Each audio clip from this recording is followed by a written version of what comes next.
so I think we'll just start it now.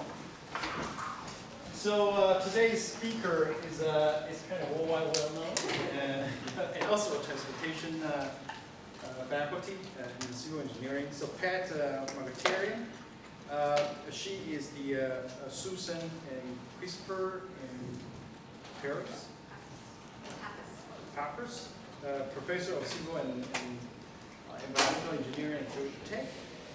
Prior to joining Georgia Tech in 2013, she spent 23 years at the University of California, Davis, and where she was a professor of civil and environmental engineering, associate director of the Institute of Transportation Studies, and funding chair of the interdisciplinary master and PhD program in transportation technology and policy.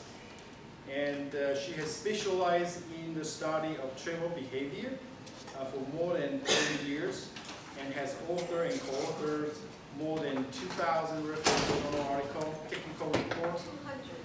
2,000. So we set it a goal. Huh? Thank you. She is the current chair of the International Association for Travel Behavior Research. She is a North American area editor of Journal Transportation and is on the editorial board of Transportation Research Part 8, Transport Policy and Transportation Letters, and the International Journal of Sustainable Transportation, and the European Journal of Transport and Infrastructure Research, and also Travel Behavior and the Society. Her PhD is from Northwestern University. So with that, please join me in welcoming Pat to give a talk. Thank you, and thanks for coming. I know sometimes when it's the hometown kid, it's not as exciting or motivating, so I appreciate you all being here.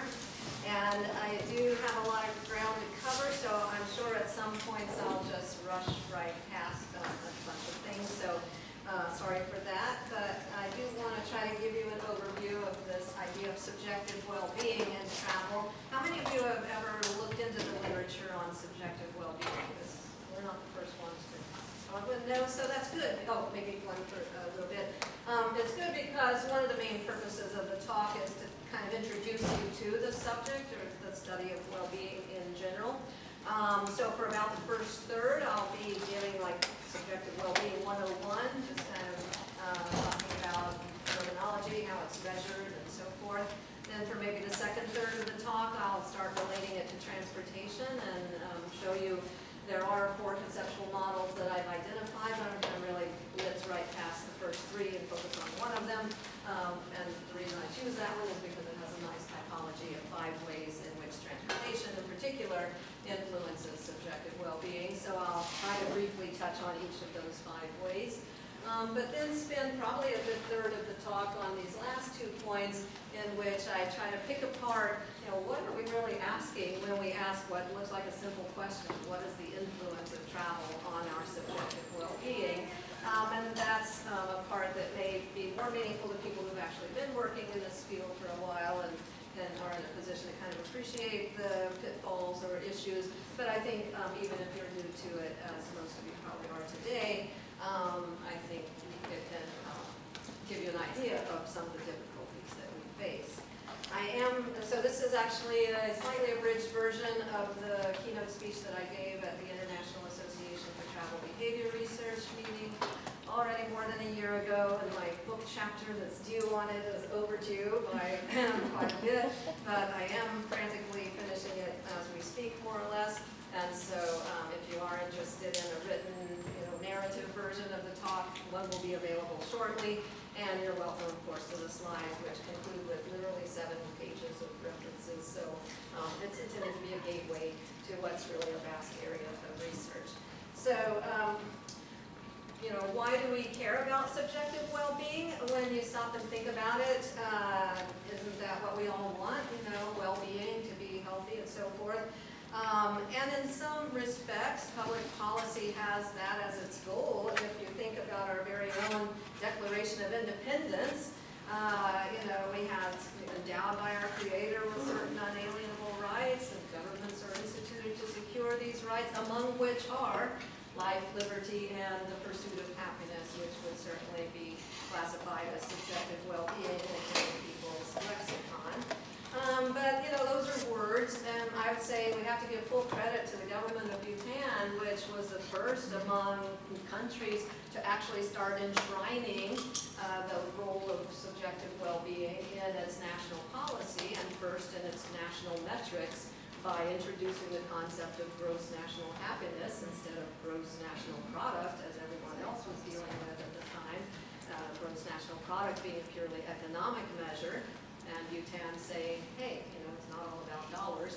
Let's try to figure out how happy people are and make that an object of public policy. And since then, a number of organizations have embraced the idea explicitly, if not implicitly, guidelines for measuring quality of life, measuring societal well-being. The UK has added a happiness index to its national survey. The Australian Federal Treasury has announced that its mission is to improve the well-being of the Australian people. And so, again, some people have argued that really shouldn't that be the ultimate goal of government, broadly construed? Shouldn't it be to grow and maintain a sense of happiness, quality of life, or well-being? And in the transportation literature, we've had, even back 2 decades ago, a giant in our field, Ryuichi Kitamura, and another giant, Eric Pass, both of whom unfortunately have passed on, but Satoshi Fuji is still alive and well in Japan. They were saying that the end goal of transportation planning is, I think they meant should be, after all, the welfare of our residents, and much more recently, Dick Edelman and his colleagues have said the ultimate aim of transport policies is, or again, should be perhaps, to increase individuals' well-being. So it's certainly been, coming to the forefront, if you will, over a number of years in public policy, but there's still a long way to go in, how do we measure it, how do we put policies in place that will help increase it, and we'll come back to some of those challenges at the end.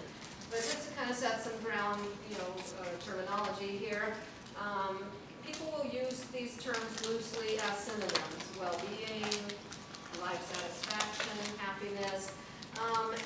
But some researchers at least, I don't know, maybe divided somewhat evenly, some researchers do not equate those terms to quality of life. Others treat them more or less synonymously, but I just want you to be aware that for some people there's a distinction between them, and part of the distinction is that well-being is often looked at from a disaggregate perspective. The individual person can tell you, what their well-being is like, and that makes it necessarily subjective. I have to give you my assessment of my own well-being. I can't objectively measure yours. You have to tell me. Whereas the quality of life, at least as it's been operationalized as a construct, is often defined in the aggregate and measured using external indicators such as literacy, life expectancy, per capita income, and those types of things. So those are the types of ways that quality of life can be measured for a nation, for a region, or whatever. And you can see the difference then, that those might be indicators of individuals' well-being or happiness, but they're certainly not the same thing. So, just keep in mind that, we're sometimes meaning different things by what might sound like similar terminology. Well, how do we measure subjective well-being? So the rest of the talk I'll focus on this idea of the subjective, disaggregate measurement of well-being or happiness or life satisfaction. So none of this is unique or original to me. There's a vast literature in psychology and other fields on subjective well-being. So it's evolved to be considered to have two aspects, the hedonic and the eudaimonic. So eudaimonic is sort of a new term to most of us, but hedonic we might have heard. Hedonic tends to refer to pleasure versus pain, and so, the things that make us feel good in a sort of physical sense, but to some extent a mental sense as well, would be considered hedonically positive, if you will. But eudaimonic can be a slightly different idea, in some senses a very different idea, meaning, my fulfillment, my self-actualization, have I achieved my highest purpose in life? So, back to the ancient Greek philosophers, they were making the distinction between the hedonic goals of, sort of living in the moment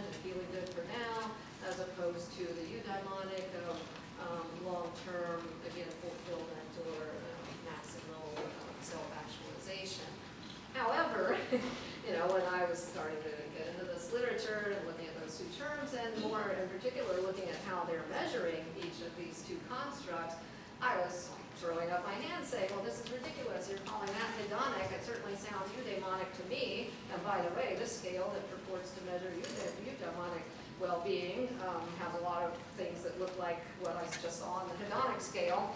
So I was very happy to find, you know, traces in the literature, and more than traces, you know, fairly extended discussions from people who are actually giants in this field, who are saying much the same thing, that, yeah, it can be pretty hard to draw the line between hedonic and eudaimonic, but nevertheless, I think it is useful to try to think about these two different dimensions, if you will, that to some extent are overlapping or have some points in common. So as you'll see in a minute, a number of the scales commonly used to measure subjective well-being could be considered to apply to both hedonic and eudaimonic, regardless of what they may be labeled. Now, so there are a number of different scales. Oh, but yeah, I guess before I get to specific scales, when you talk about measuring subjective well-being, immediately you start thinking of, well, do you mean short-term or long-term? I've already kind of hinted at, you know, things might be one way in the short term and a different way in the long term. And same for specific versus general, which I don't mean to equate specific to short term, because long term could be specific, short term could be general, so, but those are just kind of two different types of dichotomies that we can think about when we think about measuring subjective well-being. And both the hedonic and eudaimonic aspects of well-being could be measured either with short-term or long-term, or specific or general. And they could differ in those respects and differ from each other. So if you think about short-term, specific, say, differing from general, you might have a situation in which today was a horrible day, you know, flat tire, a kid broke his arm, you know, got a rejection on a paper or a research proposal or a F on my paper. But, you know, I got to admit that if I step back from this lousy day, overall, life is pretty good. My health is good, my loving spouse and kids, and, you know, I've got a soft bed to sleep on, or a hard bed or whatever, right? So short-term things are bad, long-term, again, I'm also compounding short-term and specific and so forth. But, you know, in a specific sense, things are bad, but overall things are good. Or, of course, it could also be the other way around, right? So, you know, in general terms, my health is failing, my spouse has died, etc. But, oh, it was a lovely day, you know, the sun was shining, got a compliment, you know, I can enjoy the moment even if, you know, I'm kind of depressed about things overall. So these can certainly differ from each other, you know, in terms of specific versus general, short-term versus long-term, but so can the hedonic and the eudaimonic aspects differ from each other. And life is full, I think, of these trade-offs between eudaimonic and hedonic goals, if you will. So short-term pain, long-term gain, we have a little saying. You might think of going to the orthodontist and getting braces, right? You know, so short-term, that's going to hurt a little. So hedonically, that's going to be a negative, but long-term, it might make you feel better about your appearance and enable you to achieve your highest fulfillment. So long-term gain, right? Or same with athletics. You know, training for the Olympics, short-term, lots of pain, but boy, when you feel like, you know, when you set the world record or win that gold medal, you know, you've achieved your, you know, full-time self-fulfillment, self-actualization. And conversely, you know, we have the saying, play now, pay later, right? So you can think of, oh, smoking makes you feel good, relaxes me, so hedonic plus in the short term, but eudaimonic, probably in trouble in the long run, or, you know, overeating in the same category, etc. So again, you can certainly see distinctions among these types of ways of measuring subjective well-being. So, but let's think about specific scales. We'll just, again, I'll have to kind of briefly flash them in front of you because we don't have time to study them in detail. But over the years, the people who study this for a living have subdivided hedonic well-being further into three components. They talk about the presence of positive feelings, the absence of negative feelings, and these then are affective components of hedonic well-being. And then the third component being an overall satisfaction with life, which again to me starts to verge on the eudaimonic, and again some scholars are pretty clear that it verges on the eudaimonic for them too, but that would be considered a cognitive. So these first two are affective, and again, psychology sense of the word affect refers to feeling. So affective measures of hedonic well-being, and they tend to be shorter term, although again, not necessarily so. That's a generalization of sorts. Whereas the satisfaction with life tends to be considered a cognitive measure. So again, it's not necessarily how you're feeling now, but overall, when you think rationally about your life, do you consider it pretty satisfactory? And again, tends to be longer term. But as I say there, they often mix the hedonic and eudaimonic, especially when you've got multiple items measuring each of these components. So I'll show you 3 different scales used in the literature to measure hedonic well-being. This is the affective component, and so you can see the terms affect or positive and negative or both in all 3 of these scales. But again, just very quickly to give you a flavor of what they look like. This is the positive and negative affect schedule, I think they call it. Consists of kind of to what extent do you experience each of these types of emotions, positive or negative, and the time frame can differ. And again, you see here, then it could range from very short term to very long term. So, the time frame is not necessarily set with each of these, but you get the flavor. Positive feelings. To what extent do you feel inspired, etc. Over the last few weeks would be one item on the Pappas scale. Similarly, the Spain, the scale for positive and negative experience or whatever, how much of you experience, so kind of how frequently do you experience positive affect, negative affect, different set of adjectives, but still pretty similar idea, plus and minus. But here the time frame, at least as far as I've been able to tell, is sort of usually specifying the last 4 weeks.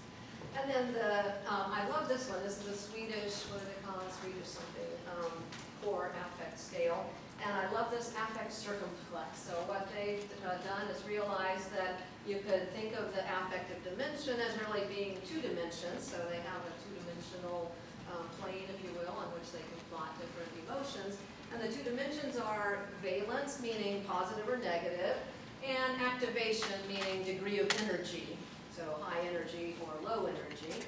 And so when you think about those 2 dimensions, then in the top right quadrant, you have positive feelings, positive affect, and high activation. You get engaged, optimistic, interested, like all of you are right now. High activation. And if you think about high activation on the negative side, then you're like tense, nervous, anxious. You're busy doing something, even if it's trembling or whatever. So high energy, so to speak, but in a negative sense of the word.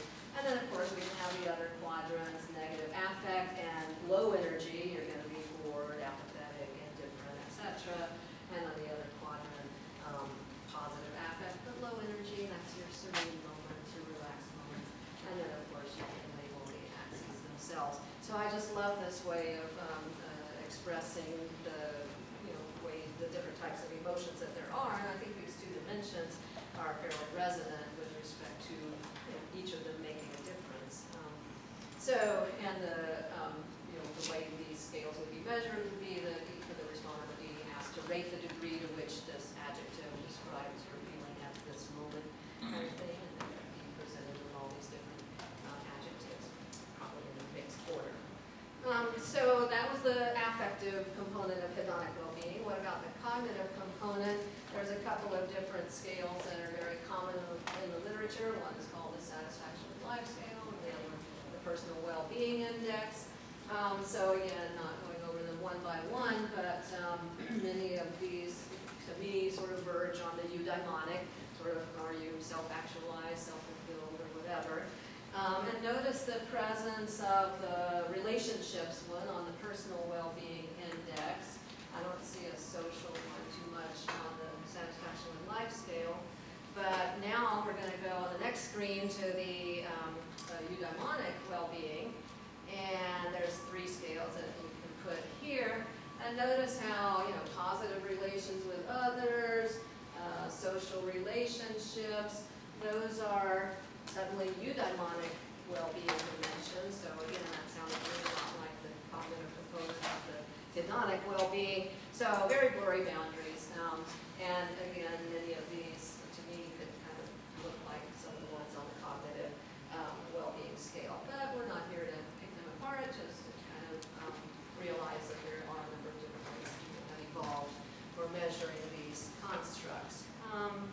So let's see, what else? Oh yeah, and then I found in the literature, actually articles I was reading found in the literature, two other conceptualizations of well-being, both in terms of needs fulfillment, and I thought that was kind of a resonant way of thinking of our well-being, that if our needs are fulfilled, then our well-being is high. And so there are two different typologies that both involve three basic needs. The one typology says our three basic needs are to have, to love, and to be. That sort of breaks it down in nice simple terms. And so, perfectly legitimate to think of our well-being as comprising these three dimensions. And then a different set of scholars said, our three basic needs are competence, relatedness, and autonomy. And those being the definitions, ability to bring about desired effect. And we'll actually see competence shortly with respect to one of our 5 ways that transportation can influence well-being, connectedness to others, and then am I free, exercise my free will, and so forth. Now, so these don't seem to, connect up with each other. If anything, they could almost virtually overlap, except for, guess what, again, our social relationships pop up everywhere. So seems to be a pretty strong message in both the conceptual and the empirical literature that for our well-being to be high, we need to be connected to other people. There are probably some happy hermits out there somewhere, but fewer and far between. And in general, our social relationships are very important to our well-being. So those are some ideas of the scales that are out